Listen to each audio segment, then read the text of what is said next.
Oh, it's going live. Oh, okay. All right. What's this intro?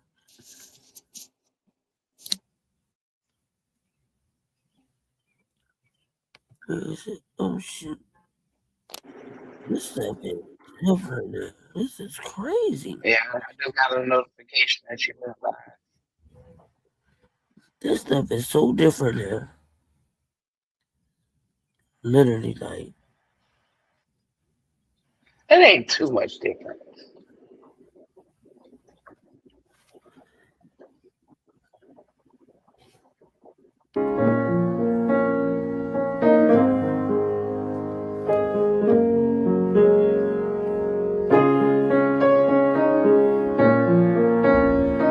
You're saying everything they said in that documentary about you is not true. They are lying on me. You are supporting a pedophile. Nothing good about me. I'm just a child molester. The devil. Come on, guys. As long as my breath is going in and out, you know, I try to, even when I get ready to complain, I think about that and I say, you know what? I ain't gonna even say nothing. I just breathe, baby. I breathe on these niggas, you heard me? 20-some women trapped in my house in the basement. And first of all, my house in Atlanta doesn't even have a fucking basement. This is my story. The only thing I could do is say what's real and say what's on my heart and give it to y'all like y'all want it. You want the truth.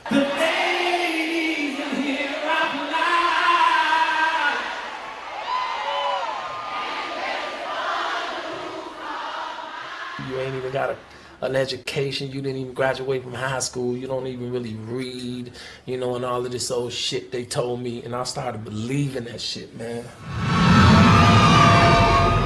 Just something in me kept calling and shit. My heart was pumping this shit. It was pumping this shit.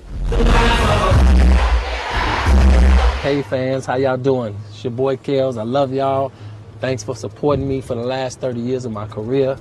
I'm very appreciative of that, and just you guys have kept me humble, kept me grounded, and kept me putting out this music for you guys. You guys inspired me to do it, so I'm gonna do it until you say don't do it no more. Don't say that though.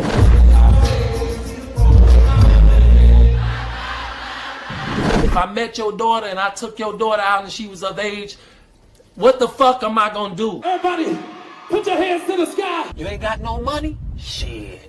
Sue Rkelly. Mute Rkelly. You are controlling, that you are abusive, that you tell women when to eat, when to go to the bathroom, when they can sleep, where they can dress. I know y'all know that shit is ridiculous, but the crazy shit is motherfuckers, stupid motherfuckers want to believe this shit. This shouldn't be happening. Every level there's another devil. Whoever you are right now looking at me in my eyes, look in my fucking eyes, okay? I don't give a fuck about this fame shit. I'm a real motherfucker. My main goal is to unconfuse the world about Rkelly.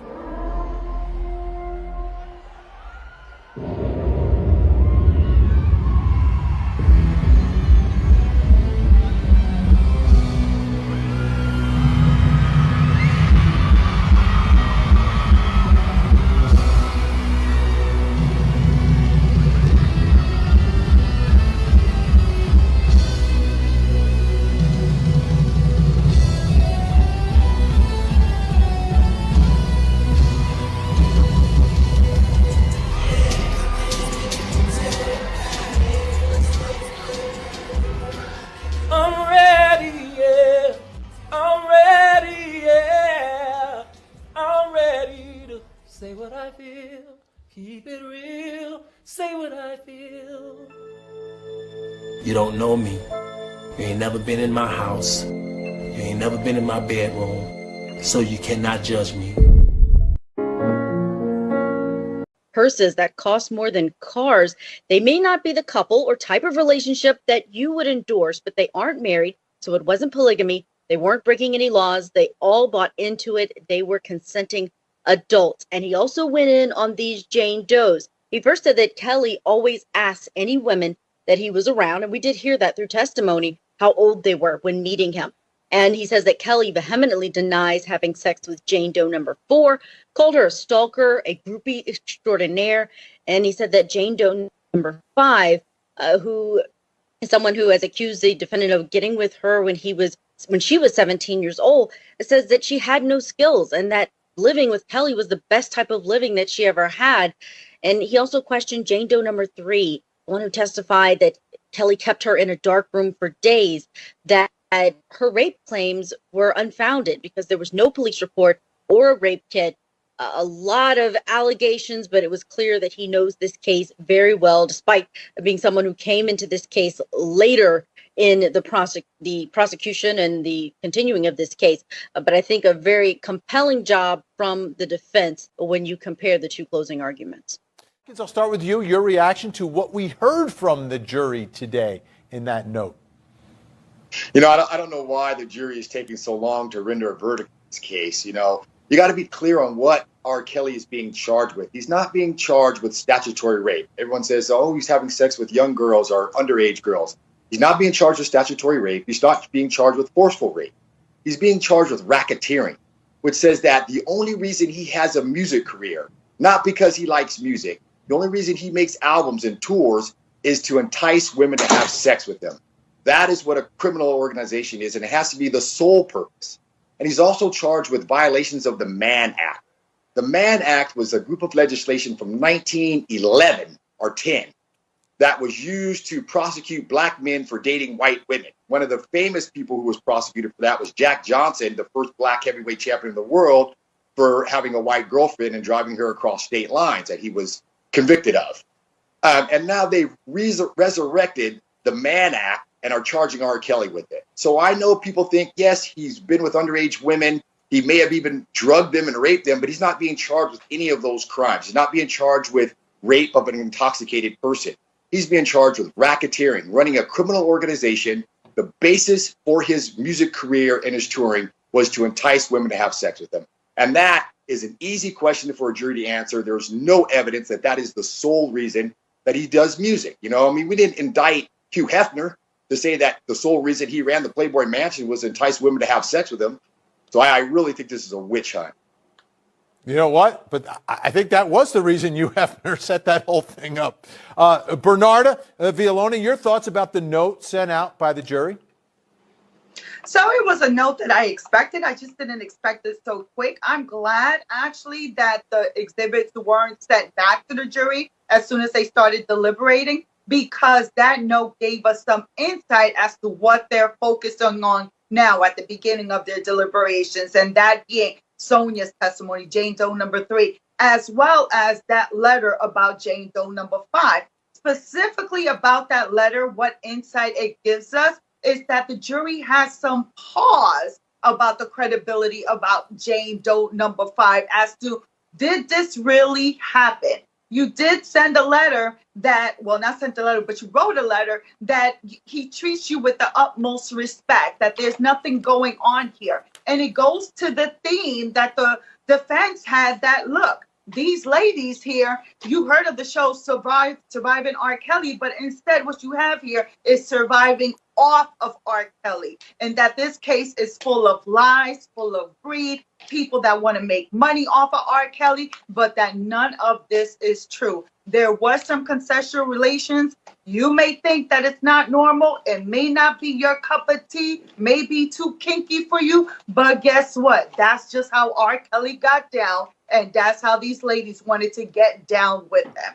So I like the note just for us, for our curiosity. Because when you come together, hold hands, and walk through the city, and let all of the children see their favorite heroes all come together, that's more of an inspiration than just Batman by himself. More than inspiration than just Superman by himself. And that's what I was telling the fellas over there. You know, if we come together and walk through the light, walk through the cave of darkness, not only will we come out on top or shine a light on us, we will inspire millions of kids around the world to shine a light on themselves. Because I believe that in the midst of this life, we are in the midst of failure. The good news is that in the midst of this life, we are also in the midst of victories. And it is only how you handle your struggle and what you go through. Because when you come together, Kelly's interest in young girls almost from the moment he became a superstar over nearly a decade ago. Among those was that he cruised fast food spots in his hometown of Chicago, like this rock and roll McDonald's, to pick up young girls. John Norris picks up the story. Prosecutors in Chicago will argue that the sex tape at the center of the R. Kelly criminal case was made sometime in 1998 or 1999. But they're likely to claim that Kelly's alleged affinity for young girls hardly started then. Attempting to establish a pattern of behavior could well be another pillar of their case. The DA is sure to introduce the best-known example of Kelly romancing a minor, a high-profile hookup which occurred a decade ago. In 1994, Kelly married this young girl, the late Aaliyah Houghton.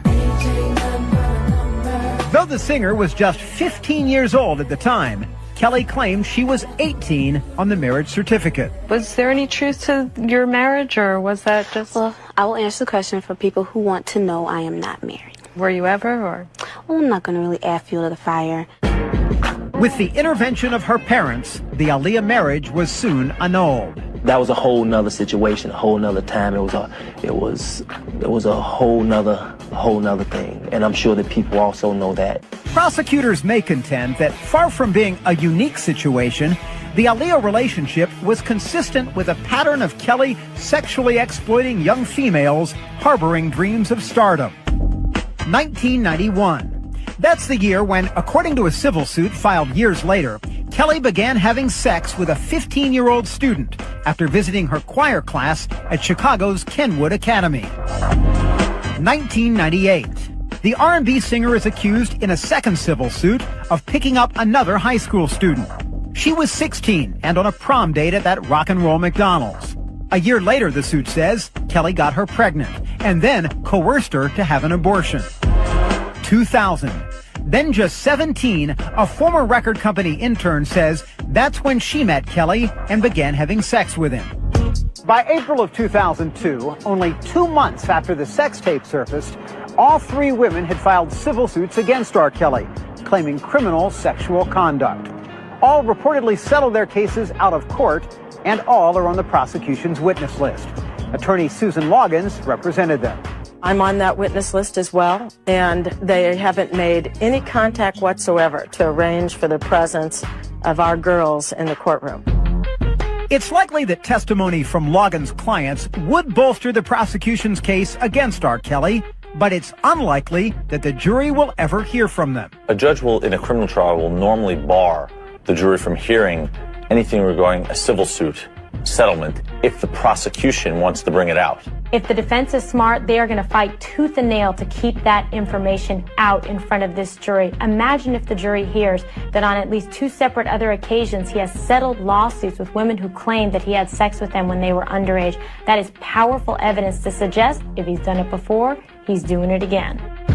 In the off chance that the judge does allow that testimony, the girls who reportedly accepted those out-of-court settlements may face questions of credibility. As a defense attorney, I would point out to a jury that this witness's primary concern and primary motive is financial, having nothing to do with feeling victimized or wanting justice. But there is one woman who did not settle her case, at least not yet. Her name is Tina Woods. At the time Woods appeared having sex on a videotape, she was 33 and having consensual sex. What she claims she didn't know and never agreed to was Kelly filming their tryst. She's suing him for invasion of privacy. The current owners of Kelly's Chicago mansion, who are on the witness list, told MTV News they found hidden cameras throughout the house, including the Colorado room, the same room that is allegedly at the heart of the child pornography charges.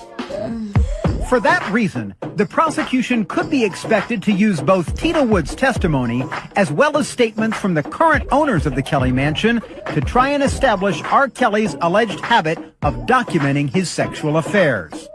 Until March, Chicago's DA could have looked outside the state for more examples of Kelly's alleged pattern of behavior. Florida detectives raided one of Kelly's homes in 2002 and stumbled upon a digital camera with nude images. According to Florida police, those images showed Kelly having sex with an underage girl. But those Florida images were obtained without a proper search warrant, and the new charges of child pornography were dropped. As a result, the pictures on that digital camera will play no role in the Chicago trial. The prosecution in this case, one of the problems it's having is that if anybody is following the case, you're watching the case just dwindle down. Indeed, momentum might appear to be on R. Kelly's side, with a third of the charges in Chicago being dropped as well. You've seen Chicago drop several of the counts against him, and yet the system here saying, but we will proceed. And the game isn't over yet. When we come back, how jury selection can make or break the case against R. Kelly. If he's guilty, he's over. You don't want to see the white man get him. Kelly immediately denied he was the man on the tape. I'm not a guy that would do this, what people are saying. But at the same time that R. Kelly was issued, some swiftly rendered R. Kelly's interest in young girls almost from the moment he became a superstar over nearly a decade ago. Among those was that he cruised fast food spots in his hometown of Chicago, like this rock and roll McDonald's, to pick up young girls. John Norris picks up the story. Prosecutors in Chicago will argue that the sex tape at the center of the R. Kelly criminal case was made sometime in 1998 or 1999. But they're likely to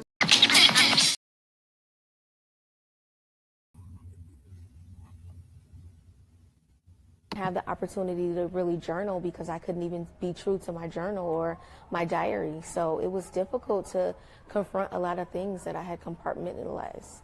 How old are you now versus when all of that started happening to you? I'm 41 today, and at the time things started happening, I was 13. Do you still carry that? Yeah. What do you do to work through those feelings?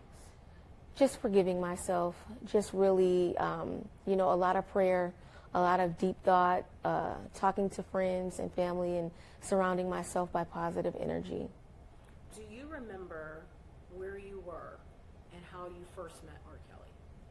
Yes, I first met him at one of our shows. He came to like a church show, and I was mesmerized.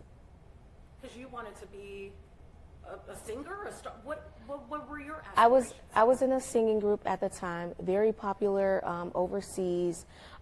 We did a lot of great work. We had a lot of cover songs.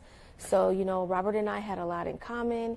He played basketball at the time. We were all at like the peak of our careers. He was a rising star, so I was, really excited to meet him. When did you realize, after all of the abuse that you endured at the hands of R. Kelly, that you were put on public display by way of a video? When did you realize your face was shown and people around the city of Chicago had seen this tape of you? I was about 17 years old. I was devastated when I found out. I was very scared. I did not want that person to be me. Did that change your childhood, your upbringing at 17, based on this video being out there? And then if it did, how did it change everything? It changed my life overall, even today as a 41-year-old woman. It started at a very young age, but it still carries with me today. And it was really hard during that time because I was a child, so being bullied and being laughed at and being made a mockery, was more difficult. But I'm here and I can speak clearly today because I'm fully developed mentally and I know how to accept those words. When R. Kelly went to trial here in Chicago, we knew you as Jane Doe at the time. Mm-hmm. What happened? Why did anybody advocate for you? Did anybody speak out for you? Not many people advocated or spoke out. A lot of people were operating out of fear or not wanting to lose their jobs or, just kind of sweeping it under the rug like, things weren't happening. It was like a turn the other cheek thing. Robert held a lot of power, in the community, in the industry. So it was more so just convincing themselves that it wasn't happening as well. Did you ever expect that that tape would be seen? I mean, that's child pornography. Right. Did you ever expect that tape to be seen in the public? Did you even know he was recording? I did know he was recording because that was one of, mostly all of his sex acts were recorded. So yes, I did know. I didn't know exactly what was happening because it took a while to know that I was being fed champagne while that action was happening. And it took a really long time for me to view the tape because I never wanted to see what other people saw and the mockery they made of me. So when I finally did, I didn't even know that I was drinking at age 14 when those things were happening. The tape happens at 14. Yes. When do you watch it? I didn't watch it until I was an adult in court.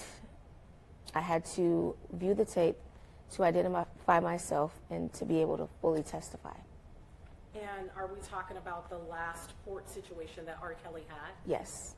What do you think today, knowing that Rkelly is behind bars? I know he responded to your other interview that you did, and knowing that your book is out, what do you think? I hope he finally gets it. I hope he understands the masses of people that he hurt and the power that he took away, and he needs help. Do you think his music currently is, you still can hear it, you still can stream it, do you think his music should be played? Because, you know, there's a whole debate in this world now, separating the artist from what they did. Do you think that that's a real thing? Can you separate the acts of an artist from the music? Well, they don't know that side of him. They didn't experience that side of him. I won't take his creativity away. I won't say that he's not a great artist. So I understand that people still love his music. They only have it from like the public view. They don't have it from, you know, behind the scenes. What did you have to go through to get to this point, to be vocal and identify yourself? You come out as you being that person in that video. What kind of things did you go through? Did you have to move away? Did you have to go through therapy? How did you sort of, and I don't even know, can you really heal from something like that? I'm still healing. I'm still a work in progress, day by day. It took a lot of prayer. It took a lot of forgiveness of myself, the people around me, and just really confronting who I really was.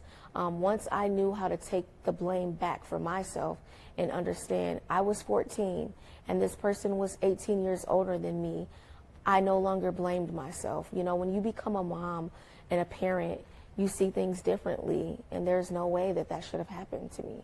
You know, I started reading your book. I couldn't read the whole thing because I just got it yesterday. Mm-hmm. But one thing that I noticed in the book, you talked about your family. You have family members who were working for Rkelly. Your dad was an artist by way of playing instrument, and he played for Rkelly. Your Aunt Sparkle, who has now come out basically saying, you know, she didn't groom you for Rkelly. Why did you feel like that was important to, because I think I counted in your book, Sparkle's name is mentioned maybe over 100 times. What do you make of what she's come out and said as a result of your interview and your book coming out? I just wanted to be clear that I don't look at my Aunt Sparkle as grooming me for Robert. That is not my interpretation of what happened. She did advise me on certain things, but Robert groomed me, not her. And also, it's very complex, her role in the entire situation. Everybody was focused on what they wanted and what they needed out of the situation. And I do appreciate the fact that she did reach out to authorities and she was on my behalf, but it's just a lot more complex than what was explained. Understood. What is your family dynamic now with everything that's happened in your family? Because you do outline some of the things that have happened in your family. What is that dynamic like for you? It's pretty segregated. You know, a lot of my family members are reaching out to me, saying how proud they are of me, how much they love me. We do have strong relationships, and they have apologized. And I've also had to apologize to them because it works both ways. Like, I was not perfect in the situation either. So we're all a work in progress, and I'm praying that this book brings complete healing to my family. You know, I followed everything Rkelly well before he was actually convicted and found guilty of everything. And one thing I always heard people say, and this was an allegation, they would say these families were paid. They were paid. They knew what was going on. Is that true for your family? That is not true for my family. Robert was taking care of my family at a point in time because they had to leave their jobs from threats and being harassed, and we didn't have the resources needed to sustain a healthy lifestyle with everything that we were going on. Things that I received from Robert were gifts when I was in a situationship with him. So there was never any, financial incentive to, sugarcoat things or make things okay. It was literally a survival.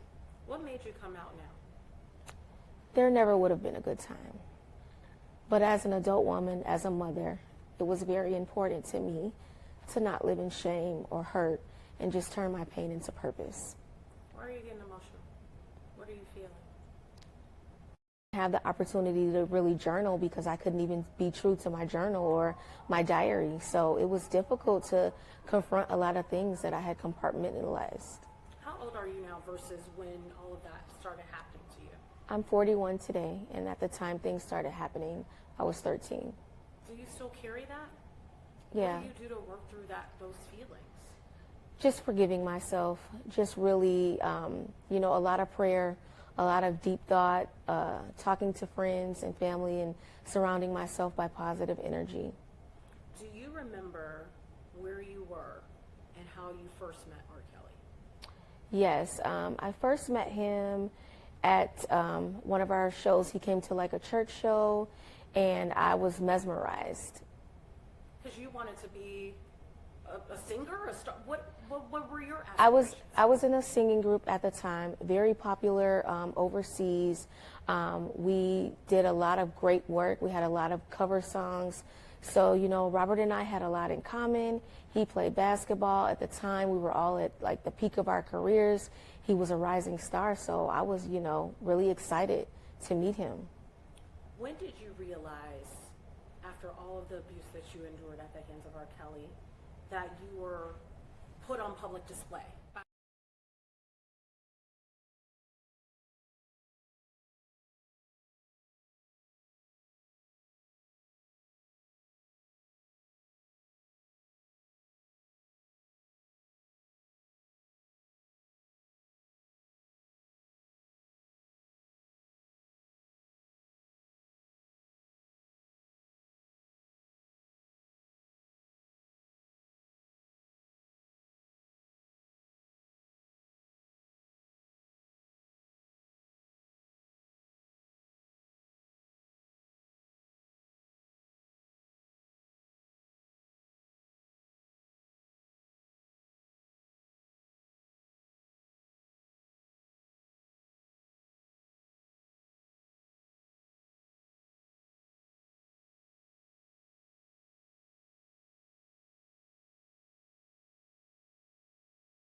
Erica, you can hear?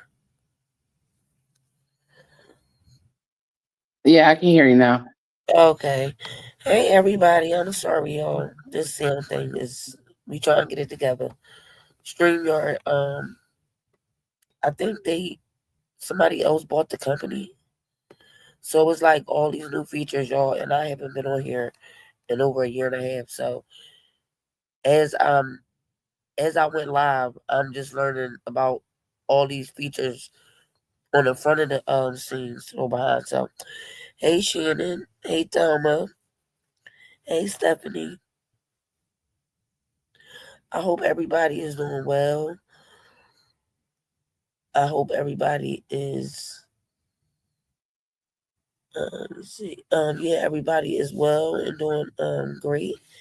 Haven't talked or seen none of y'all in a while. Kinda miss y'all. So with I was just playing a couple clips until some of y'all came in here because we was gonna go ahead and, as y'all see the title, which I was supposed to do this live for almost 2 weeks now, to listen to the audio of Reshona's book. At first, I didn't want to deal with it, but y'all know me. I want the receipts, and I wanted to be able to go from what she said in court, running back reading the transcripts from what she said in the book. So I'm like, I gotta read the book, because if not, then I'm not gonna be able to break down the different things that she said in the trial to the different things she said on these interviews and so on and so forth. A lot has been going on these last couple weeks. I see Angelo been coming out here, the guy Kip. So it's just kind of funny to me, like all of a sudden everybody's crawling back out here all of a sudden,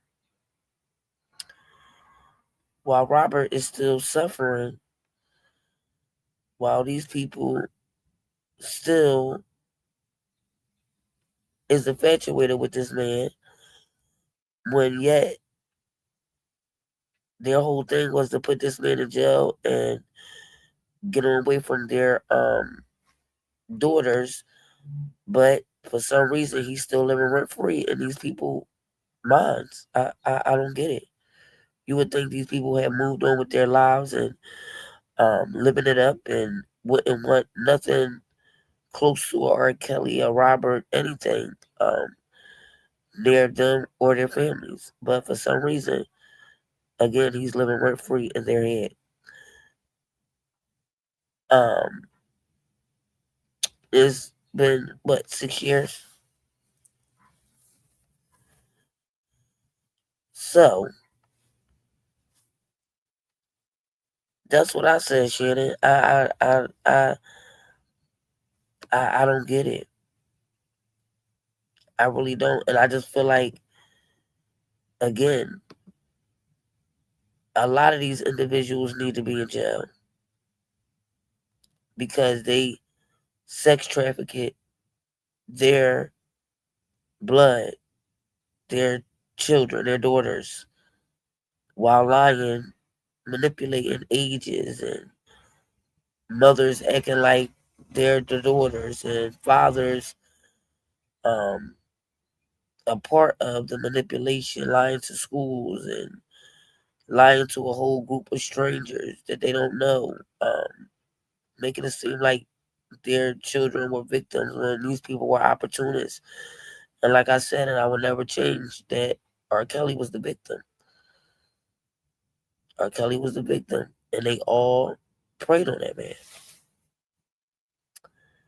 They all preyed on that man. And it's sad because, again,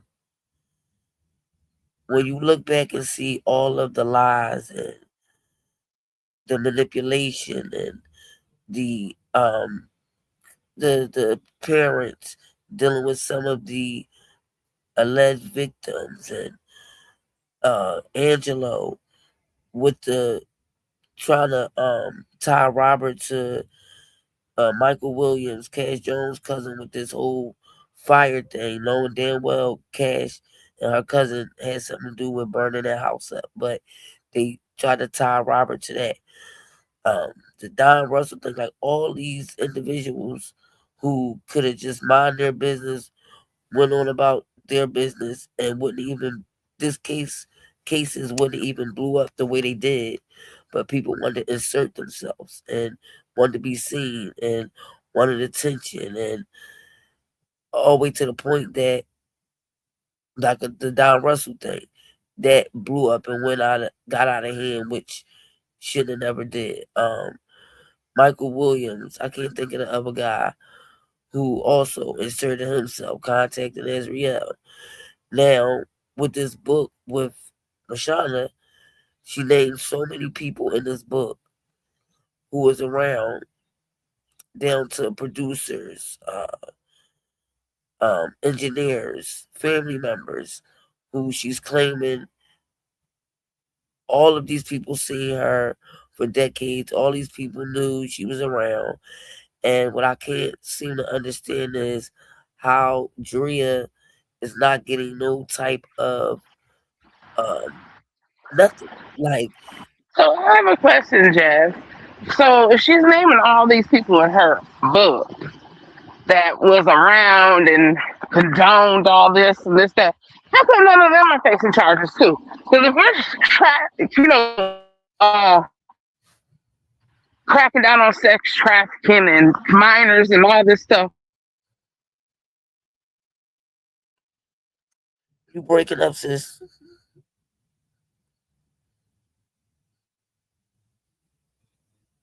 You breaking up. Can you hear me now? Yeah, I can hear you now. I was saying, since we're cracking down on like sex trafficking minors and all this stuff and sex trafficking in general, all the people that she's naming in the book, shouldn't they be going down too? In my opinion, I feel the same way, because I'm saying one of the main people, I feel like Drea, because she's definitely claiming in this book that Drea was her godmother, Robert was her godfather, and she's basically trying to say ever since her aunt Sparkle, is established in this book that Sparkle cheated on Robert with a producer named Steve. And it had nothing to do with the husband, Earl. No. It was another guy. And that Sparkle and Reshona had this relationship where that's her niece. So she was telling her niece, like, oh, look at my new boyfriend. Ain't he cute? That's Steve, the producer, but don't tell Robert, or Robert ever asks you, don't repeat. Don't say nothing. And in Reshona's book, she's claiming that Robert approached her, asking her about Sparkle and her having relations with other men. And Reshona's claiming in the book that she told Robert, oh yeah, she's dealing with the guy Steve. And that this is what made this big thing blow up, and Robert and Sparkle break up. And Reshona, in my opinion, the way she's claiming in the book, like that she stirred this up. She wanted Robert and Sparkle to fall out so that she could fall in Sparkle's place. Like, she had a crush over Robert. And her saying that Sparkle told her to sit on his lap and ask him to be your godfather, like as if she was trying to get Robert, like she's trying to say, like Sparkle was trying to get Robert closer to the family. So if he becomes my niece's godfather and we're dealing with each other, he'll start looking out for my niece and my other family members. But Reshona is trying to say it as if Sparkle was like pushing her on him, type of thing. So in the book, she's claiming that all these individuals, engineers, producers, managers, her parents, her grandparents, basically every employee that worked for Robert, Drea, all these people knew that ever since he was dealing with Sparkle to when he broke up with Sparkle, that Reshona always was there. Even before the sex tape, even before the trial, after the trial, she's alleging that Robert divorced Drea in 2009. Drea moved out. Reshona claims that she broke up with Robert, moved out in 2010. So you mean to tell me, even when you go down to the younger days, where Sharon Wimbush was claims when she was working for him, and she seen Reshona, and how her mother would drop her off, and she would sit in the kitchen the whole time talking to her mom, and claims that she was watching Robert's daughter Joanne at the time, because little Robert wasn't born, or the other sister, and that Drea was her godmother, right? But then she says in this trial that it became a time where her, Drea, and Robert were having threesomes. So how do you go from you were 12 to 13 years old and calling Drea your godmother and watching Joanne and this is your godfather, to Robert is super busy doing all type of shows and traveling here and there, and Drea's home once she has Joanne, besides the times that she was traveling with him on a tour bus. Reshona's claiming she was there 24/7, all the time. So when do it get to the point where her and Drea get so comfortable that they start having sexual acts with each other? Because in my opinion, the way the book is and the way she testified in trial and the way her mom testified in the trial, how she would drop Reshona off, it was always to Drea, right? So did Drea and Reshona start these sexual acts with each other before she claimed her, Robert, and Drea was having threesomes? Because she was up around Drea way more. She says in the trial it was Robert's idea for the threesome. But again, in my opinion, she was around Drea way more. She was around Drea from the younger age when she was still in school, claiming after school her mom would drop her off to Drea. After games, her mom would drop her off to Drea. And remember, her father played guitarist for Robert. And once Sparkle was out the picture, her mom, her dad, they still was around Robert and his family. Because again, in the public's eye, she was claiming Drea was her godmother, Robert was her godfather. All the way to the point where, if y'all remember, when Robert started putting his albums out, each album cover, he always would thank his family, friends, managers on each album. I think I pulled it up. In the one particular album, I think it was the second album, where he shouts out Reshona as his goddaughter. He shouts out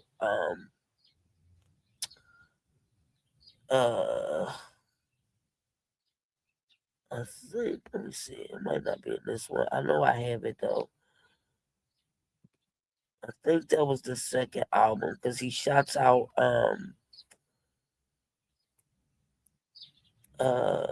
Jive Records. I forget what album that was.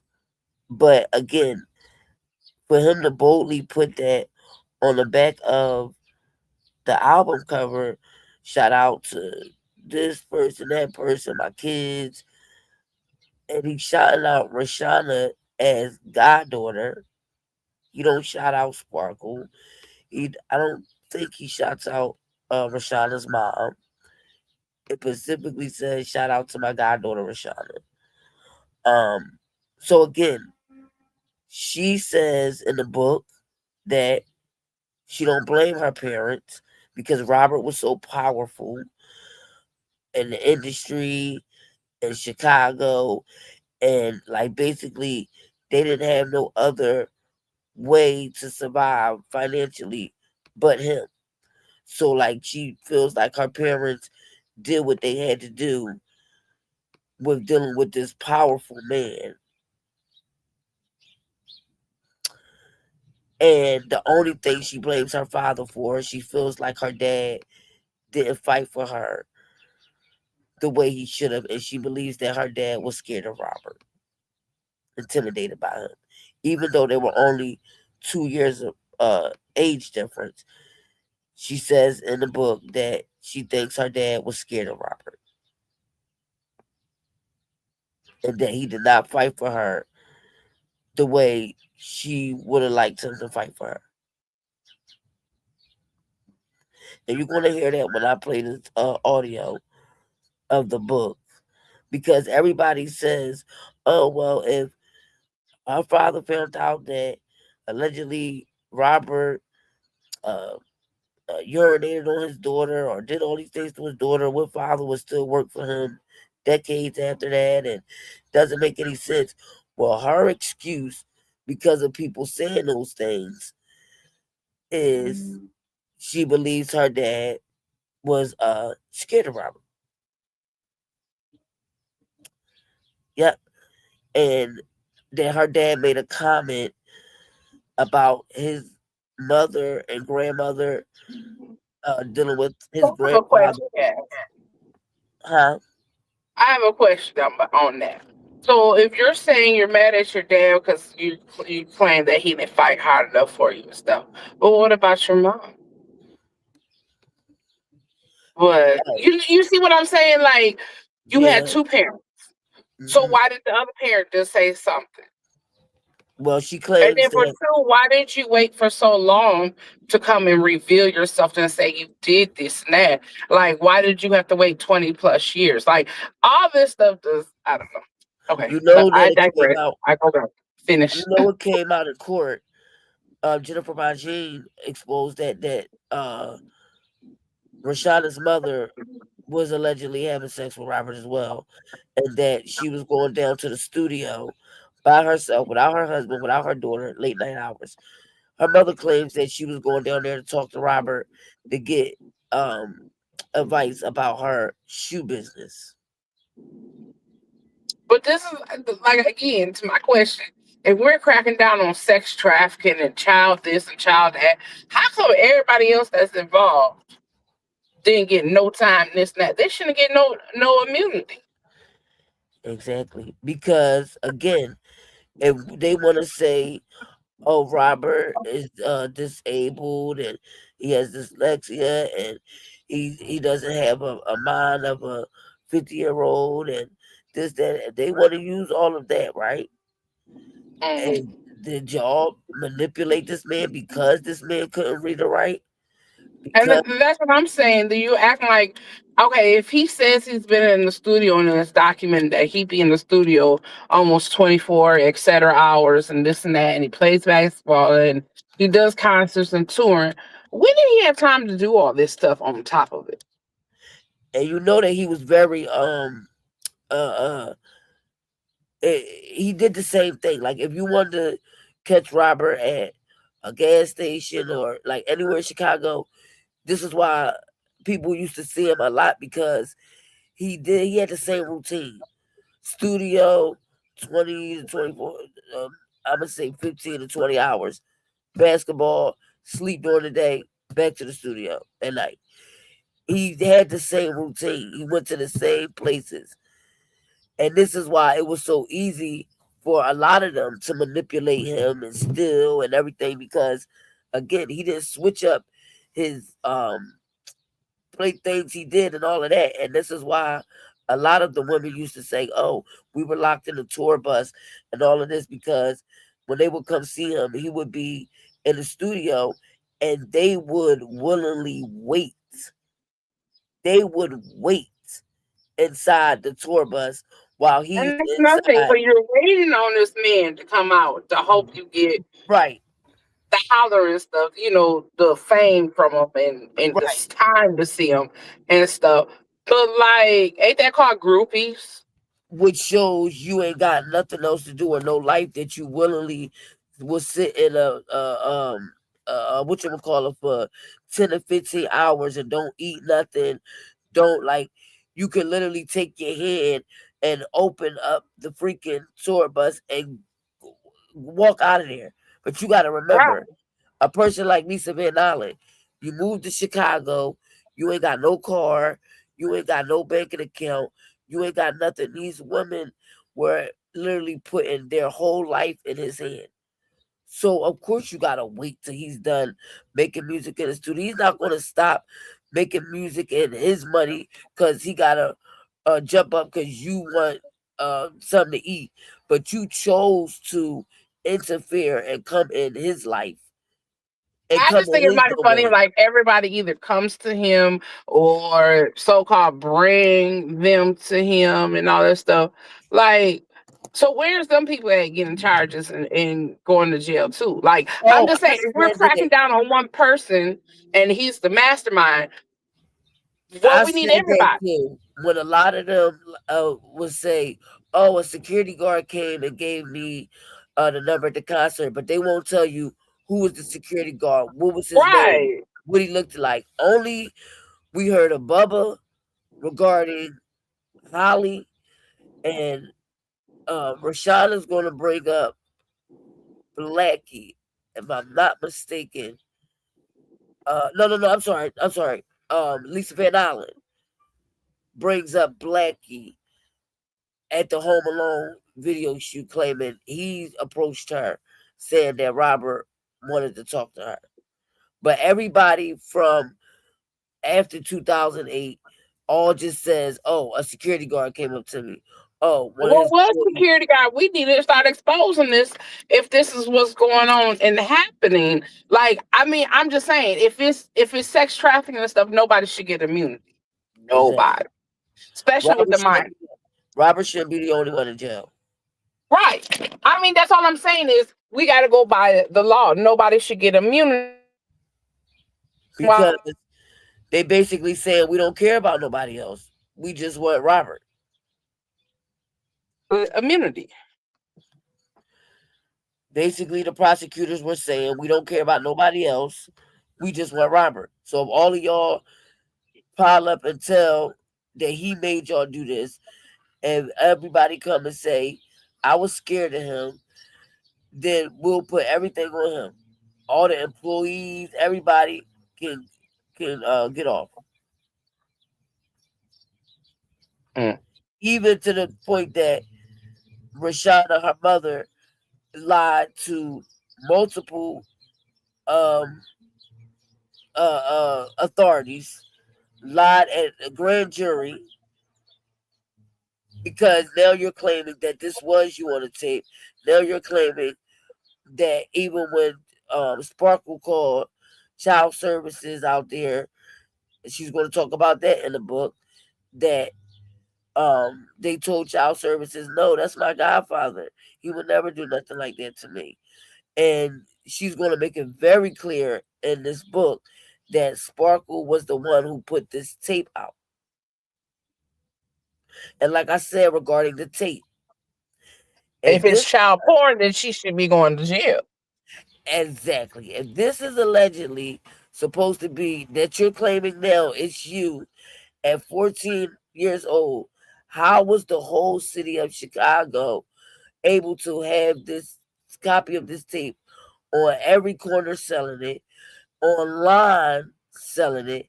And if you claiming that your aunt and Barry Hankerson gave copies of this tape to what's his name, Jim Derogatis and his co-worker at the Sun-Times, and first Sparkle said a lawyer contacted her and said, "I think your family member is on this tape. I need you to come see me," or whatever. How will he know what her family member looks like without clothes on? Make it make sense. But right, that's what I'm saying. A lot of this stuff don't make sense. Like, and we have this Me Too that keeps pushing all this stuff and blinding people. People need to see the evidence, and it was already exposed. Do you really think that Sparkle gonna put a tape out of I'll her be right niece. back. You go ahead. Okay, that Sparkle gonna really put a tape out of her niece allegedly being 14, naked, doing sexual acts, and she gonna put it out to the world so the whole world can see her niece. Come on, y'all. Again, they tried to manipulate it, in my opinion. This is my opinion. Because that individual on that tape did not give off a person that was 14 years old. That individual on that tape gave off grown woman, very experienced. And that they wanted to push the narrative that it was a 14-year-old, that it was a Reshona, that the size and the figure was a Reshona. But I said also, allegedly, I felt like they always said that Brittany was of age. Brittany was Reshona's friend, but at one point she was calling her cousin. But come to find out in this book, she's making it clear that Brittany wasn't a relative, she was a friend. But that Brittany was always of age. And if y'all remember, Brittany is the one who did not show up to the Chicago federal trial. During the time she was supposed to testify, she was home making TikToks, listening to Robert's music. But her, Reshona, and what's the other one? I can't think of her name. And the other one was supposed to be having the threesomes with Robert. And that Reshona is the one who recruited them, but then they start allegedly having sex with Robert without Reshona. But I said that the person in that tape looked like Brittany to me. Brittany always wore short hairstyles. She was a hairstylist, so she would wear short cuts, long weaves. Then she would wear her hair bald with no hair, braids, all different type of styles. Even when you look at Reshona now doing interviews, she's still wearing braids, the same style of braids. She never switches up. Name 2 times when you see Reshona with a full weave, or a straight weave with straight hair coming down, or a curly, her hair out curly. Literally 95% of the time, all she wear is braids. The person in that tape that they're alleging with the P, that person had like a tapered cut, but their hair out. But the back of the hairstyle was like taper cut. Like some women know what I'm talking about, like a bob cut. I don't see a 14-year-old getting their hair cut like a taper or a bob cut. And again, when she was that age, Reshona was wearing nothing but braids. Braids, braids, braids. And again, we're saying that the mother's dropping her off all the time. Daddy, everybody's supposed to know that she's around. She's watching little Joanne. She's around Drea. This is her godmother. And then when Sparkle was still dealing with Robert, she was around because of Sparkle and everybody being at the house and at the studio and everything else. So even when she's claiming all these sex acts is taking place and everything else, where was Drea? Where was Sparkle during the time that she was dealing with Robert?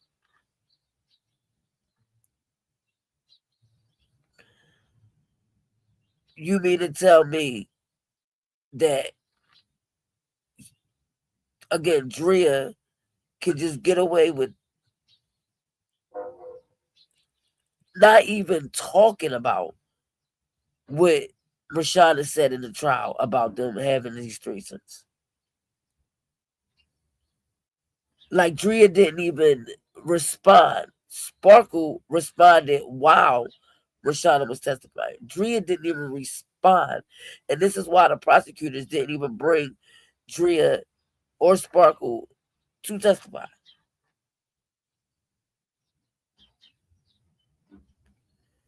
And let's be clear.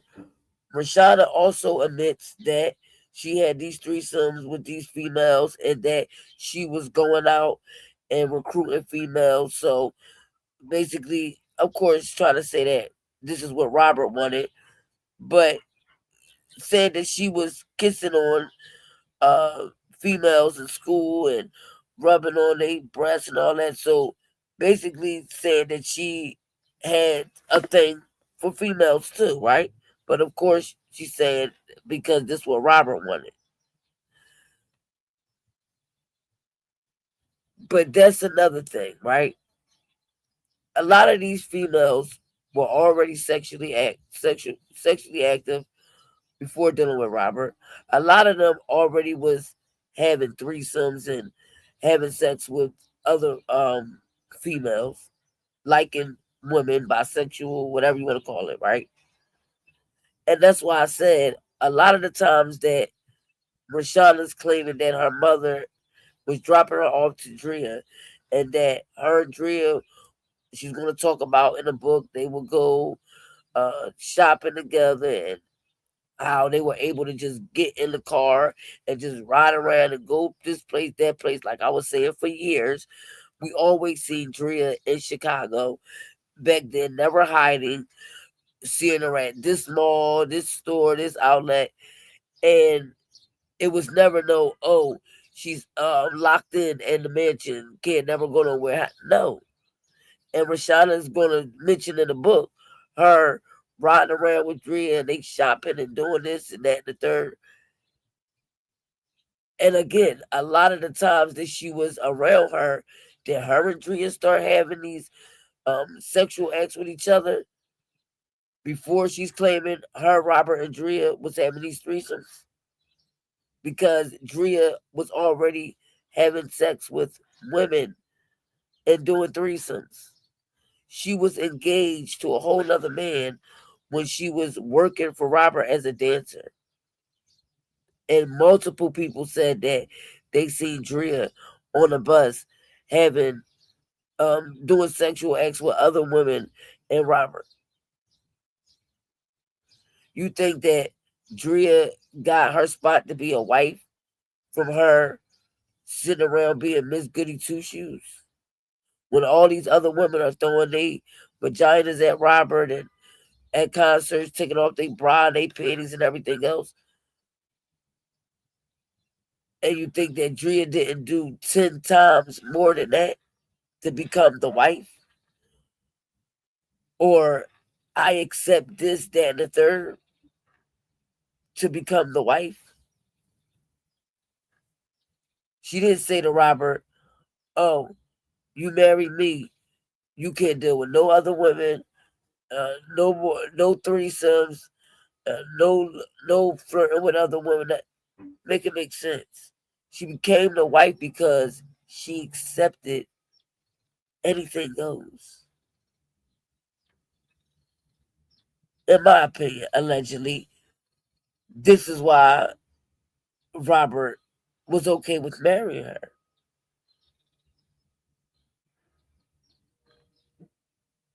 It wasn't because, like she claimed, she was reading the Bible and Robert would come on the tour bus and see her reading the Bible and make it make sense.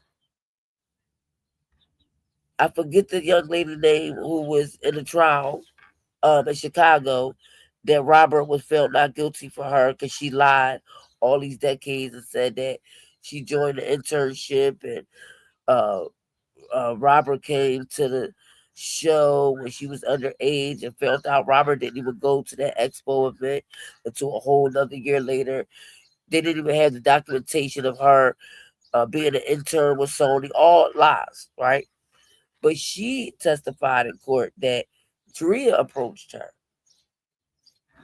about having sex with her and Robert. She also claimed that Reshona gave her oral.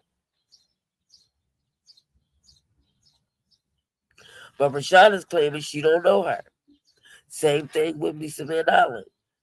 She's claiming all these sexual acts happened with her and Reshona. Reshona said that Lisa Van Allen is crazy. She don't know why Lisa Van Allen contacted her, how she got her number. She had to change her phone, and then she ain't never do that with Lisa Van Allen. But Lisa Van Allen is willing to go out here for decades and tell everybody, I had sex with a minor. Right. She should apologize. Or she should be looking at the time for lying. And then the prosecutors in Chicago act like it wasn't that deep, but they come in there and say, we sorry. We didn't know that her birthday had already passed.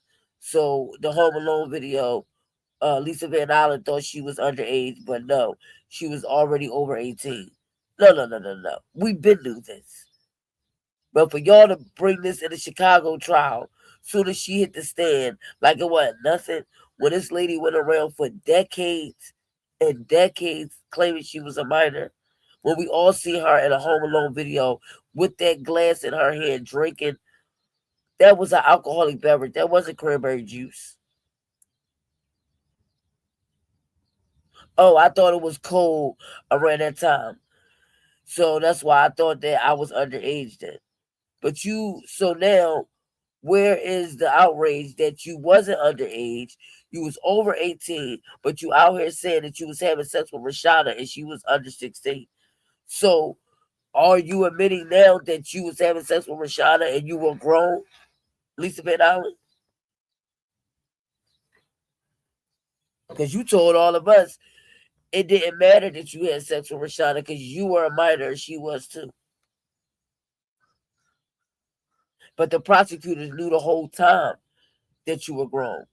But they needed Reshona because she was the main one pushing the narrative about the sex tape. She was the main one pushing the narrative that Robert paid the family to move somewhere else. She was the main one pushing the narrative that Robert made her have sex and threesomes with Reshona. She was the main one pushing the narrative that she could identify the tape and where the tape was filmed. She the main one that pushed the narrative that her and Reshona and Robert was on the tape. But we found out that the tape that the lawyers confiscated was Drea, Lisa Van Allen, Robert, and a backup dancer. It was never no Reshona. And this is why Robert was found not guilty in Chicago federal trial for transporting child pornography. Not guilty. This is why he was found not guilty for child pornography in the Chicago federal case. And this is why he was found not guilty for conspiracy. Because those tapes that the lawyers got with the whole extortion money, all that stuff, it was never a Reshona on a tape. And this is why the prosecutors could not produce video 3 and 4 that was supposed to be Lisa Van Allen, Reshona, and Robert. They never presented it in the Chicago federal trial. But Lisa Van Allen ran with this for decades. Come to find out, the only tape and the only video that they produced in the Chicago federal trial was now this tape that has sound, which has the same scenes from the 2008 trial, but just now sound. So Lisa Van Allen is pushing the same thing she was pushing in 2008. The same female. But this female, Reshona, is saying, I never had sex with her. She was stalking my phone. I don't know how she got my number. And the other female, who was the intern, she came out once Robert was not guilty for her and said that Lisa Van Allen was stalking her. And then she told the prosecutors. They said nothing. Why was Lisa Van Allen stalking Reshona and what is her name? I can't think of her name right now. It's Patrice. It'll come to me. The one that claimed she was an intern. After Robert was found not guilty for her, she went on a rant saying how she told the prosecutors that Lisa Van Allen was attacking her, stalking her. Same story Reshona had. Why was Lisa Van Allen harassing these females, stalking them, and everything else?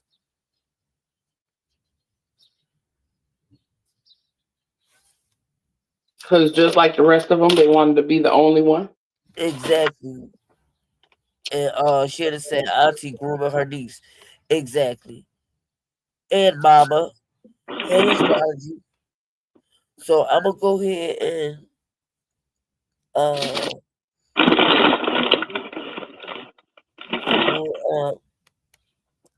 and what we'll do is we'll just like give commentary in between. Erica, just tell me if you can see the screen. I'm gonna share the screen to see if I can go ahead and pull up the audio. Who's watching Shorty? Yeah, we can see that. So tell me if you can see the sharing of the screen.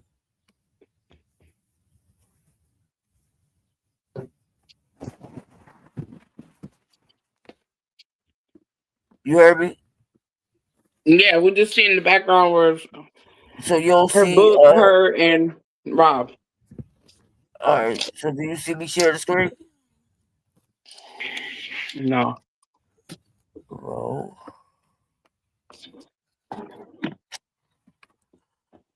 Okay.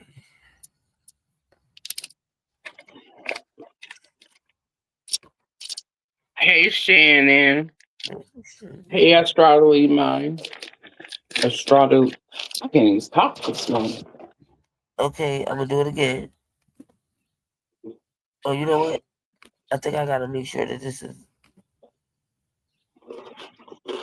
here. You see the Ramadan background. All right, now do you see me share the screen?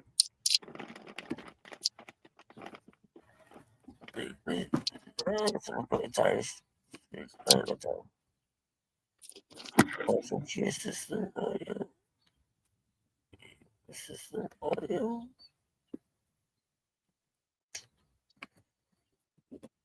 System, I guess.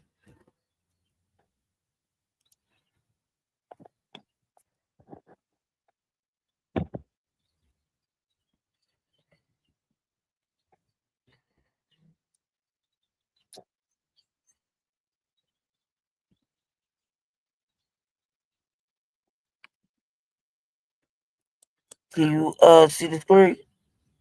Hmm? Can you see the screen? Yeah, I can see it. I'm sharing it. Yep. Let's see, this is the part where I'm lost there. All right, so let me see. All right, so tell me if I'm pulling up the so what you see now? The book. The audio. So do I still got us up there? Yep. I don't know how to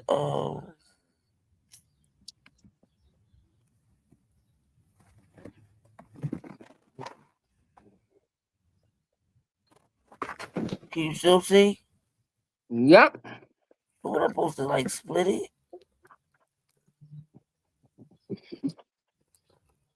I don't know how to do this part.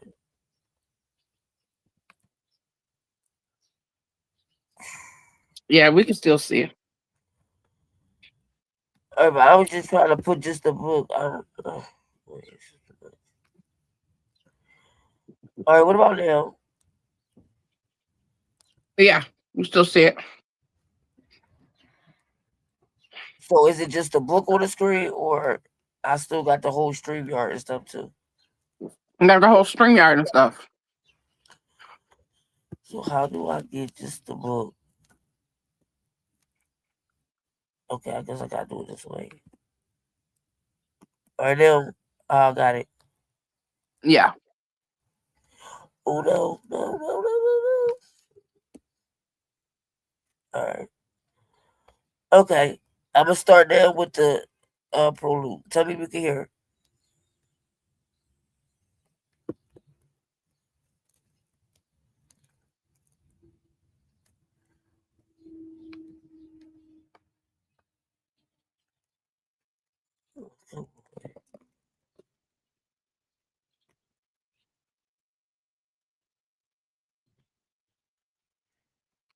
Just play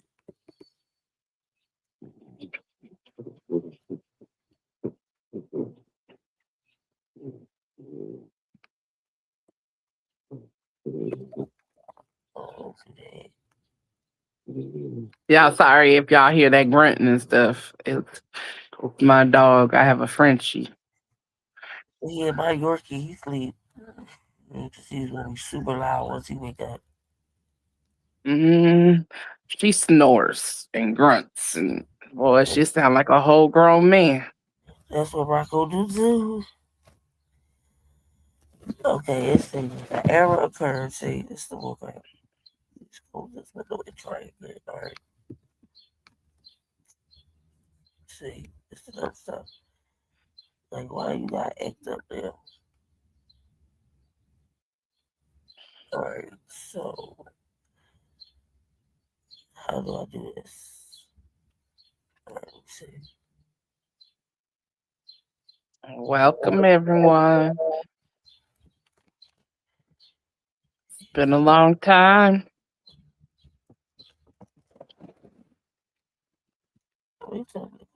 So, Jazz, did you read the motion? Motion that for was who? dropped last night. For who? Robert? Yeah. No, not yet. Okay. All right, so you still see the screen? Yeah. Oh, no, he didn't do that. Yes, he did. Okay. So now I have to edit. Oh, boy, hold on. I'm gonna do this.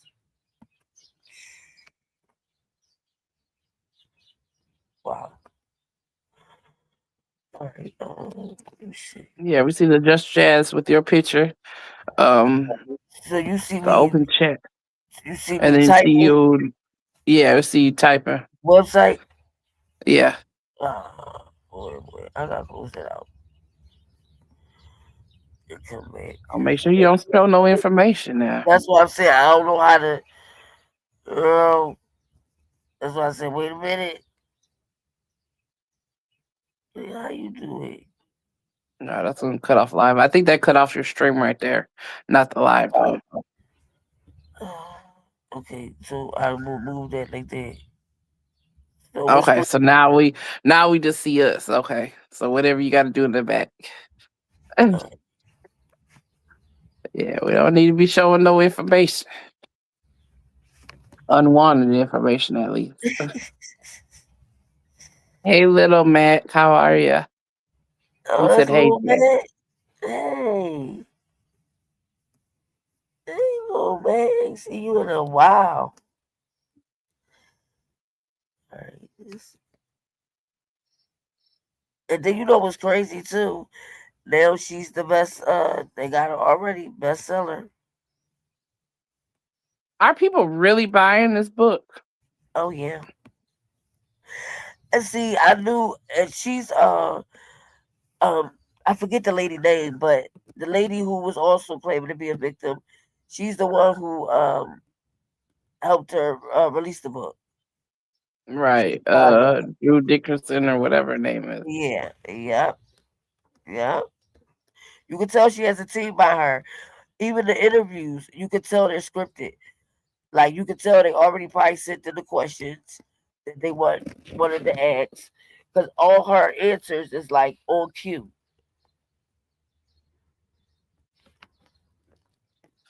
Right, and so poised because she wasn't even talking like that. Right, she's very in the proper. trial. Right, because you read the transcripts, you like, what did she say? Like, oh my gosh! All of a sudden, you super proper. Come on. Make it make sense. Right, Little Mac, Dixon, that's her name. Yeah. And I hate that L.A. Reid really settled with her because the men need to step up and fight. Yep. Okay. All right. So she got a whole lot of prologues, but I'm gonna play like one of them. Now you know she's going around trying to strike people's channel for playing her books. So just do a little snippet and then do your commentary and stuff. No, but see, they can't strike me because I pay. It's mine. So that's I don't know. I don't know. I just know I heard that she was going around striking people's channels for reading her book. Yeah, once they owned it, she couldn't strike them.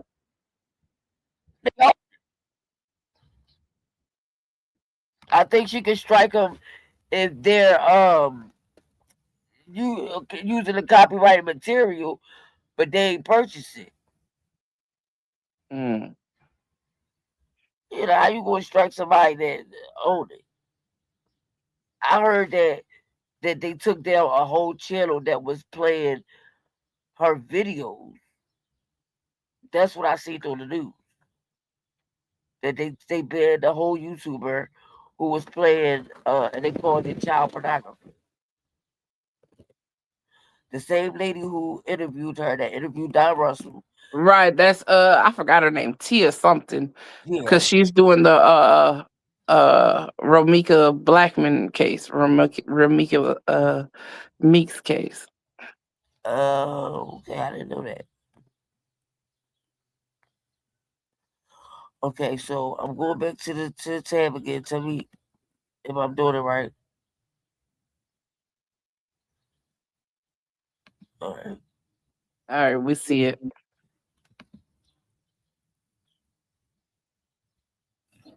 All right, then can you hear it? Maybe I would have asked the same thing. Yeah. God knows I often felt foolish, reckless. Preface, foolish girl. What was that foolish girl thinking?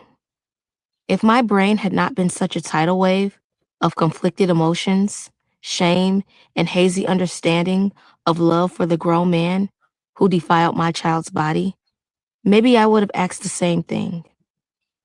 God knows I often felt foolish, reckless, and ashamed. But most days, I was so paralyzed with fear that I couldn't allow myself to think and answer that Robert hadn't told me to think. This man, more than twice my age, whom I called my godfather, made me as invested in his lies as he was. Was it foolish to believe him when he said that the world hated me, that you thought I was a hoe on my best day, but that he would protect me? I already knew that nobody could see what was happening.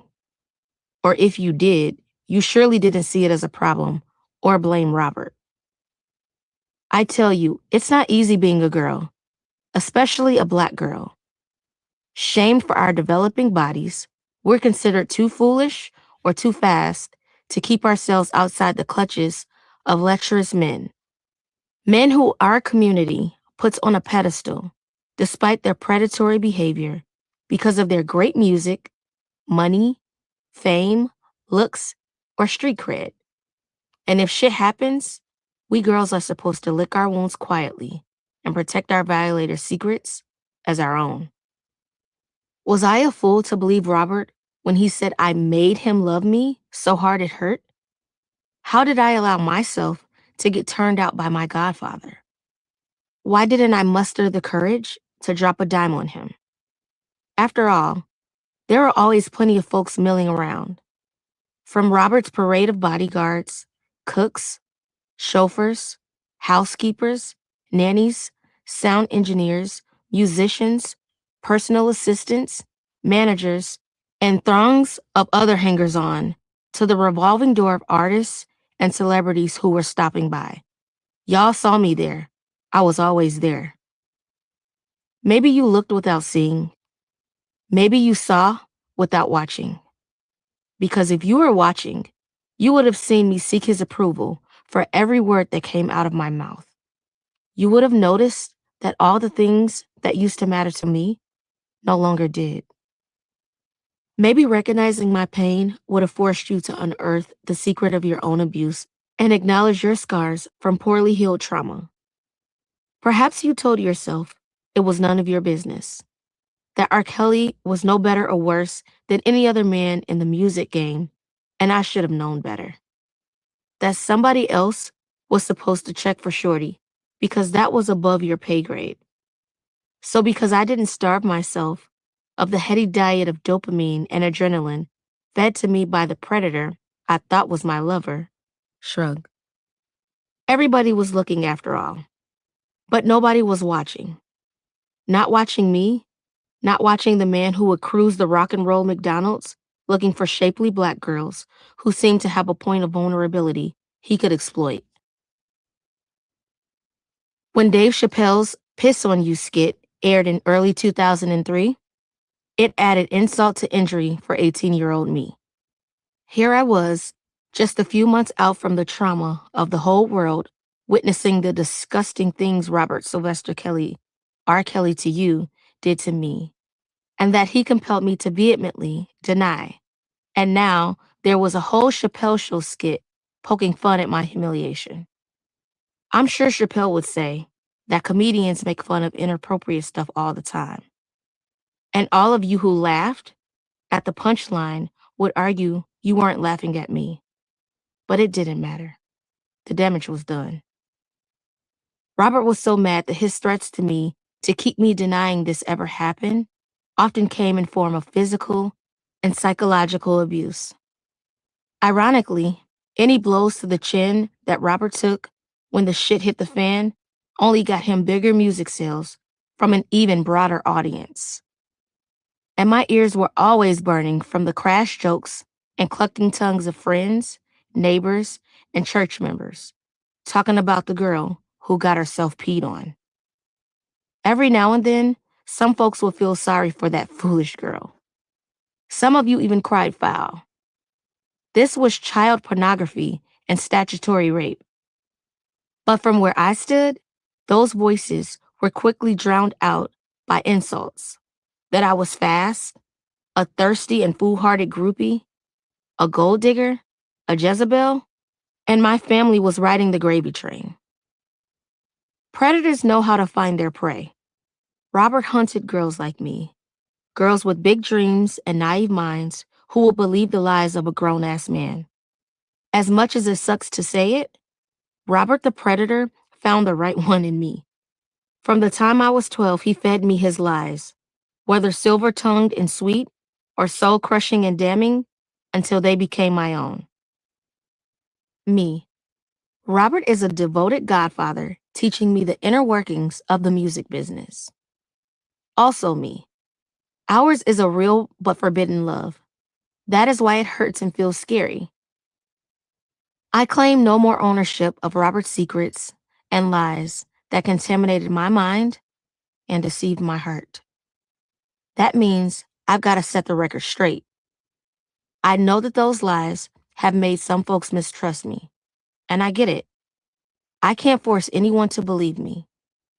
But if you've ever known crippling fear and shame, if you've ever been so exploited and manipulated that it seemed like all the exit signs were removed from every door, if you've ever been told you caused your own violation and that you're nasty and beyond repair when you're young and vulnerable, maybe you can relate.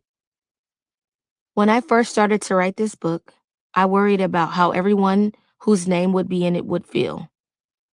Would I hurt you? Would you hate me? Then I realized that folks who were inclined to hate me already did.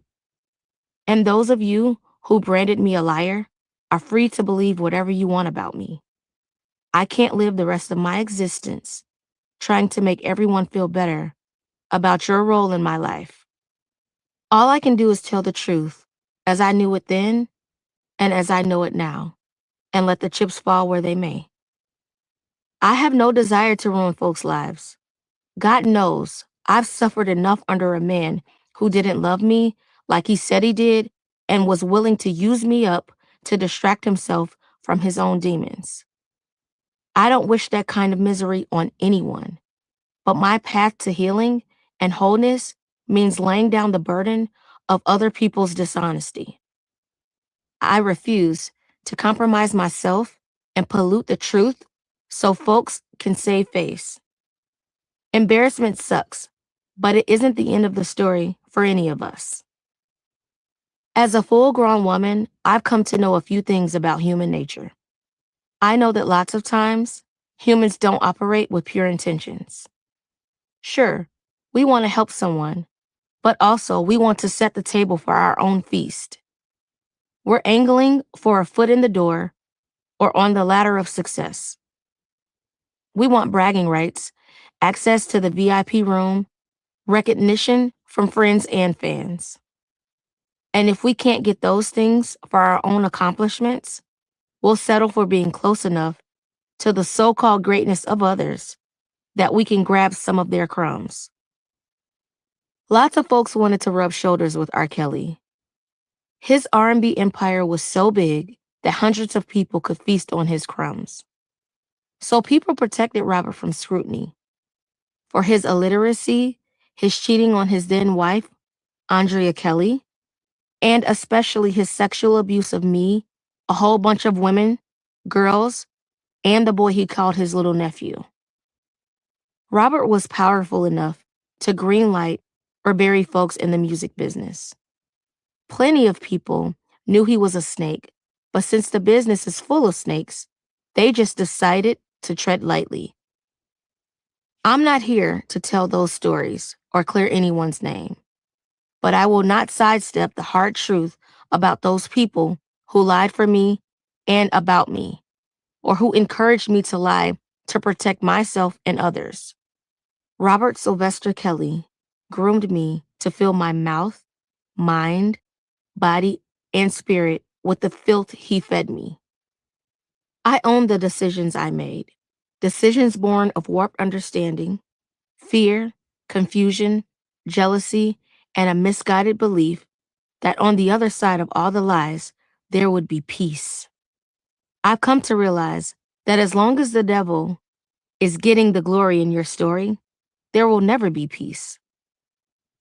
As I heal the girl inside of me, I'm telling her story, my story. I'm reclaiming my name because I don't want it to be a dirty word, and my body because I no longer want an image reduced to the blacked out face of an exploited child. My story may be rough, but I'm not a mistake, nor is my life just about suffering and tragedy. That's why I'm raising my voice, stepping out of the shadows and reintroducing myself, because I know there's a blessing in it, for me and maybe for you too. I'm not holding on to one more lie. Prologue, West Side Shorty. Crisscross, Lil Bow Wow, me. I was that good. A pint-sized girl rapper from the west side of Chicago. I was a member of a professional singing group called For the Cause, originally YWFC, Young Warriors for the Cause, along with 3 of my cousins since I was 9. I was the youngest member by a couple of years, but because I was a confident rapper in a small package, I was a standout in the group. Friends, family, and fans alike called me Shorty. For the Cause was a cover band, and we put our own hip-hop spin on soul and pop classics like Stand By Me, Every Time You Go Away, and Ain't No Sunshine, as well as original songs like Make Your Head Rock. At first, we were on football legend Reggie White's record label, Big Doggy Records, before signing with Jürgen Grebner, who was then at RCA BMG. By 1998, we had released a CD and were minor celebrities in Europe and beyond. Our song Stand By Me even charted in the top 10 in 8 countries. Germany, where it reached number 2, as well as Austria, Belgium, Ireland, the Netherlands, New Zealand, Sweden, and Switzerland. Although For the Cause toured in several countries, especially Germany and Italy, our group's popularity in the U.S. was more modest. Most of our stateside fans were in our Chicago hometown. But my family kept me humble. And at 9, 10, 11, and 12 years old, I really didn't realize that our group was internationally famous. With my dad, Greg Landfair Sr., a professional guitarist, and my favorite aunt, Stephanie Sparkle Edwards, an R&B singer on the come up in Chicago, I was just loving life and following in the footsteps of my musical family. Music wasn't the only thing I loved to do, though. My tiny frame contained a big, bubbly personality, and I was popular in my Oak Park neighborhood for being a tomgirl who delivered on the basketball court, a Girl Scout who took cookie sales seriously, and a leader among my peers. My family was nobody's idea of rich, but if there was ever any struggle, it lived far beyond my notice. As far as I was concerned, life was full of everything I needed, and a few extras besides. I loved being a big sister to my brother Little Greg, who's 8 years younger than me. As short and small as I was a giant to him. When I picked him up and put him on my shoulders, I relished how good it felt to be big and powerful in his eyes. My parents kept me active in our community, from attending a host of local park and rec center events to being an intercessor and praise dancer at our family's church. Since we lived pretty close to my grandparents, cousins, aunts, and uncles on both sides of my family, they were like a safety net that extended my footprint beyond my neighborhood and tapped me into everything else that was fun in my corner of the globe in the 1990s. I wouldn't say I had stars in my eyes, but I lived in a world of big aspirations. As Greg Landfair's daughter, Sparkle's niece, and Shorty the rapper, I definitely enjoyed the opportunities to try on what it was like to be a celebrity artist. If you asked me, I probably would have said I wanted to make it big as a rapper or basketball player. Maybe both. And with my ambitious and tight-knit family, I had no doubt I'd get wherever I wanted to go. Part 1. I want to be down. I could be wrong, but I feel like something could be going on. Brandy. Chapter 1. All That Glitters.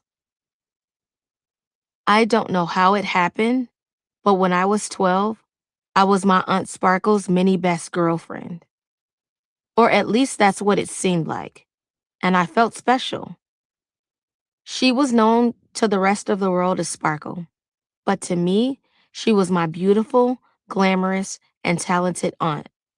Sparkle, aka my mom's youngest sister, Stephanie, was already the celebrity of our family, well before her first album was ever released. At 16 years my senior, 9 if you're counting by her music industry age, Aunt Sparkle lived downtown, traveled at whim, and had choreographers and producers as friends. She was different. I admired everything about her.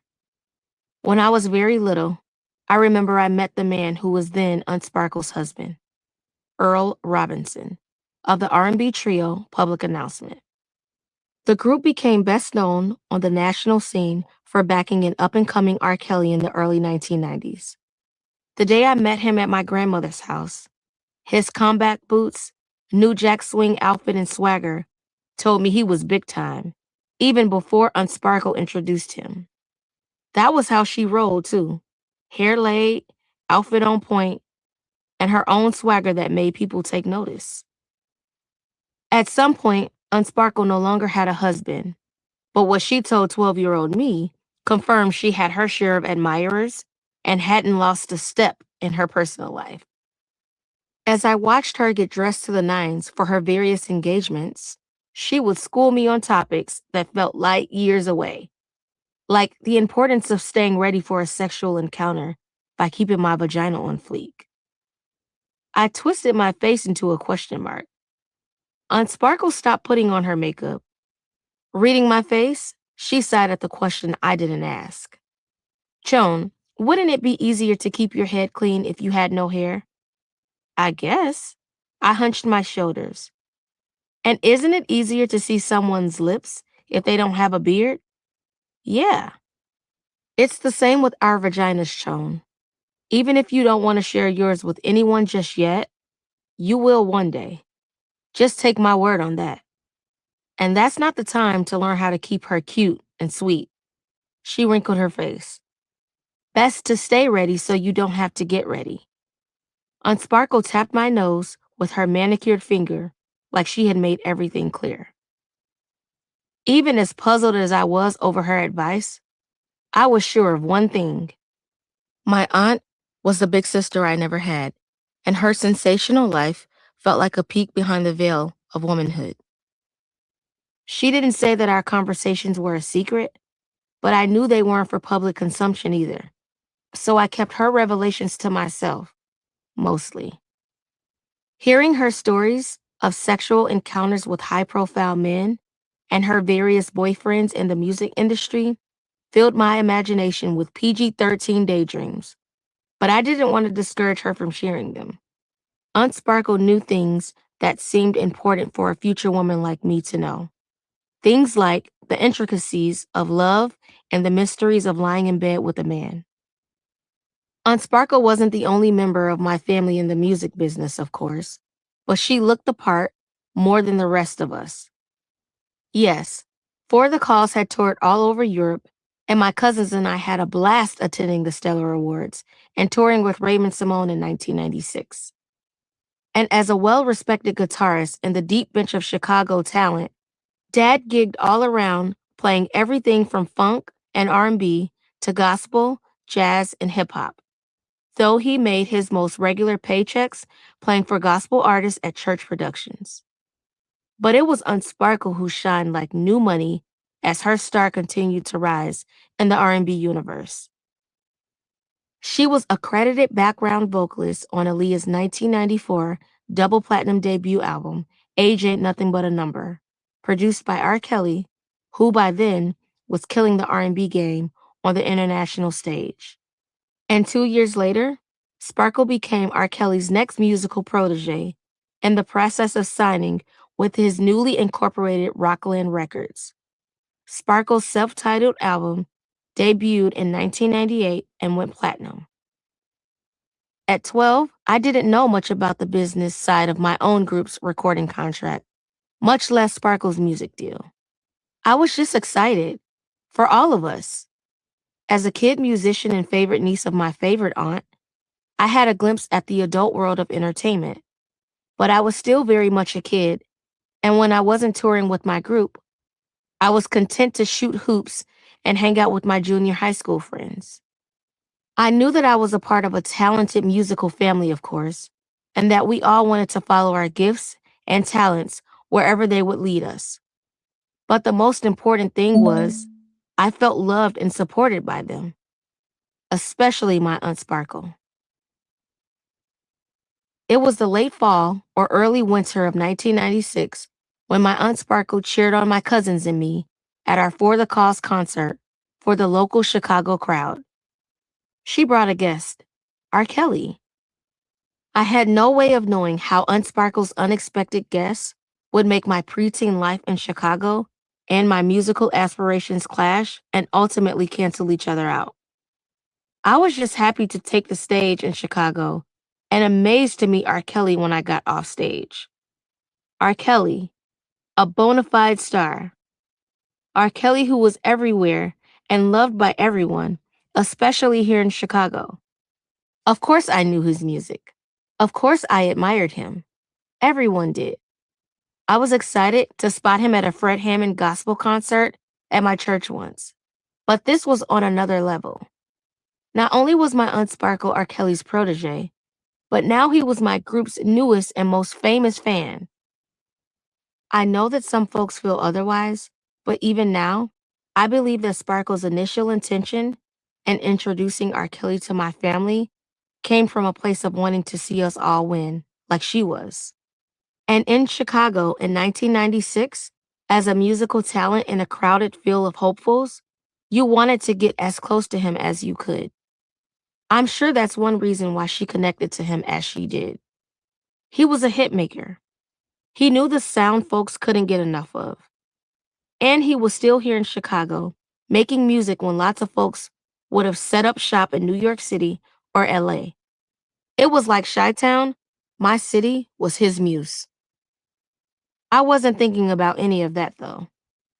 I was just starstruck, excited that my aunt was starting a new career and amazed that this artist I was inspired by was acknowledging me.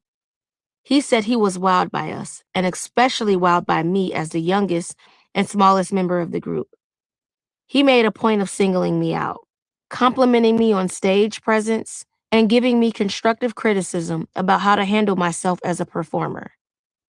He made me feel seen and respected as an artist, something I always wanted to be. And just when I thought things couldn't get better, he decided to treat my family to a meal at the Cheesecake Factory.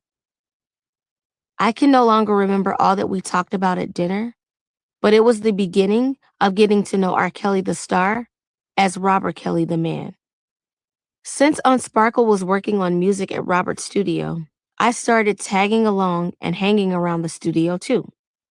I loved soaking up the energy. It made me that much more excited about my own dreams of being a singer and rapper. At some point during those early days, maybe it was even at our Cheesecake Factory dinner, Robert learned that my dad was a great guitarist. So Robert asked Dad to become a studio musician for him. Although my dad is credited on several Rkelly albums, he never played on stage with Robert. He would just go to the studio and lay tracks to inspire Robert in his songwriting. When Dad went to play music, I took those opportunities to join him at the studio. It felt great to be around Robert and witness his talent firsthand. And I was also tickled to have a celebrity friend. In addition to the time I spent at the studio, I would also go with Unsparkle or my parents to watch him play basketball with his friends or employees when he'd rent out Hoops the Gym in Chicago's West Loop neighborhood. Then he would take all of us to Rock and Roll McDonald's on North Clark Street or Cheesecake Factory on North Michigan. Hanging out with Robert was fun, and because he was famous, it was like I was brushed by greatness. Of course, I had met folks who were famous in other countries when I toured with For the Cause. And our fans in those countries screamed for our group, which made me feel famous. So to an extent, I was accustomed to meeting people in the music industry, both here and abroad. But this was the first time I was connected to a huge celebrity I personally looked up to, right here at home. It felt terrific, like my whole family was on the come up. It was a couple of months into my new friendship with Robert, and I was at Unsparkle's apartment when she said, "Hey, Chon, the next time we're at the studio, you should ask Robert to be your godfather." I turned her words over in my mind. Yeah, that's actually a great idea, because that'll make me closer to him. I thought it would be more of a good thing, which seemed great to me. But since I had to make this request for myself, I felt nervous about it. Unsparkle explained that I should sit on his lap and rub his head while I asked him to be my godfather. This instruction seemed sort of weird since I hadn't sat on his lap before, but I didn't question it. The next time I was at the studio with her, I went into his office and did exactly what she told me to do. I was surprised that sitting on his lap created a feeling in me that was beyond the friendship we had been cultivating. Is this okay to do? Some part of me wondered why it didn't feel like sitting on Mom's lap or even Dad's. Robert stayed put and acted normal. Then he looked up at me, his smile broad and warm. Yes. Wow. I smiled. I didn't know what I had been expecting, but it seemed almost too easy. Cool. My heart felt happy. Now I was a part of his family. When I shared the news of my change in status with my parents, they noted that I already had godparents, but they said this was great. To my mind, they knew that I was also into basketball and music, like Robert was, so they could see that we had meaningful things in common. Robert had visited our church and given his life to Christ. So as far as I knew, no one was holding the old rumors about him liking teenage girls against him. Hanging at my mom's parents' house was always a good time. Sundays and holidays were the days when everyone would come over. My aunts and uncles liked to call my grandparents' house the shelter because it was the spot where you could come empty-handed and without having called to announce your arrival, and the house would be full of family, good food, and lots of conversation. Sometimes Aunt Sparkle would walk in late, saying her ears were burning so bad that she just had to come by and see what folks were gossiping about her. Aunt Sparkle wasn't wrong. Everyone and everything was fair game to discuss in my grandparents' den. And you could be talked about whether you were there to defend yourself or not. The room, full of too much furniture and folks over the age of 19, was where everyone got caught up on their career moves and romantic lives of everyone else while hoping they wouldn't land in the hot seat. Since I was a kid, my presence wasn't immediately shooed away, but I knew, like my cousins did, that we were supposed to keep it moving through the den. Sure, we could walk in and out on the way to the kitchen or bathroom, but if we kids wanted to eavesdrop on the conversation, we had to plant ourselves in the living room, which was right next to the den. There we'd hear everything that was being said without being seen. And to make it look like we weren't doing what we were doing, we'd turn on the TV to a kids show and maybe chat mindlessly with another cousin. If I had noticed the topic of conversation in the den turned to music and career stuff, I'd be ear hustling, silently scrutinizing who said what and why. Before my connection to Robert became a sore spot for our family, our Rkelly association was a frequent topic of conversation in the den. Sitting in the room with my mom and dad were my mom's siblings, Aunt Sparkle, Aunt Charlotte, Uncle Benny, and Uncle Cook, who was the manager of For the Cause, my group with my cousins. When Robert's name entered their spirited chit-chat, I could tell their words weren't meant for young ears, so mine immediately perked up from the living room. People always worried about who Rkelly's sleeping with, like it's their business. They should worry about their own raggedy love lives. He's got a wife, for God's sakes, Aunt Charlotte huffed. Didn't he get saved? Mom chimed in. Didn't we all, Valerie? Aunt Sparkle sounded amused.